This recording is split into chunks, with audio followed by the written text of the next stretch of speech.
and I had an asshole in a role, like it really hurts to let that person go. And sometimes you live with it.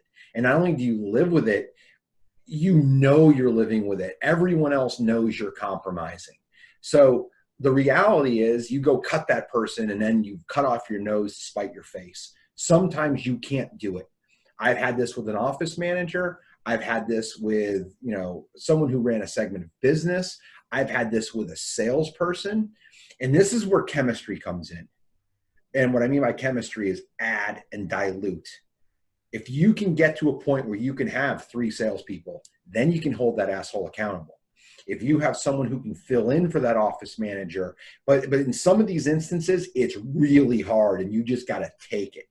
Like my wife has told me 5 years ago when I met her, 6 years ago when I met her versus now, she's like, you come home from work happier and you've got more competent people around you. Sometimes as a small business owner, you got to just deal with it.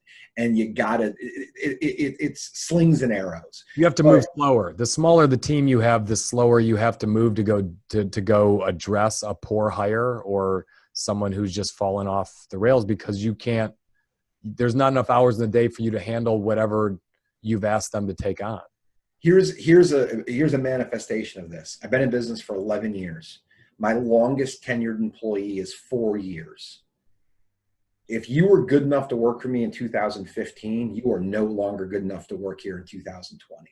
It's just the way it is. I couldn't attract the right people. I couldn't pay the right people. I didn't have health benefits. I didn't have that stuff. Now we do. We get a higher class of employee because of it. And now my tolerance is so much lower for bullshit because I know that it's a great place to be. But there's that period in the middle. It's kind of like when you first start a job and we said you got to shut your mouth. It's one of those things you got to just weather as you're starting off if you run a small business because you don't have the bench, you don't have the HR department, you can't move as quick. Yeah, if you're a 3-person company, right, and you have a little bit of office space in the same building as Salesforce.com, and someone interviews with both of you, who's winning, right? You're not going and luring away that employee from a big, well-trusted brand for someone, so you compromise a little bit in the beginning, versus what you had to work with when you were at a Fortune 500 company. But that doesn't mean it needs to be permanent, right? It just means you're going to be a little slower in how to deal with it. Are still the same. But that's, a lot of those folks just didn't have the bandwidth, Frank, to keep up with what you were doing. But even when you were a 3-person company, you did take jerks out of your business because you would rather sacrifice a bunch of revenue than have your name is on it. Your dad's name is on your company. And if you got a real jerk, right, who's stealing from you or just behaving horribly, you got to deal with it because that's your name. That's you still have to deal with it. You don't just compromise forever.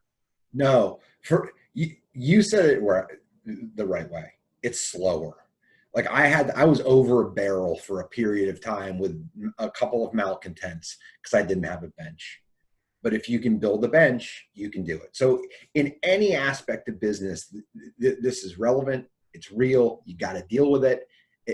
No matter if you work for companies with 3,000-4,000 employees like Ian and I both have, GE's got more than that, or if you've got a 25-person company or a 5-person company, like these things are real and you got to be able to confront it. And you might not be able to act as quickly, but you need to be able to say, it's kind of like letting your kid eat sugar at every meal. It's not going to age well. You got to just deal with it.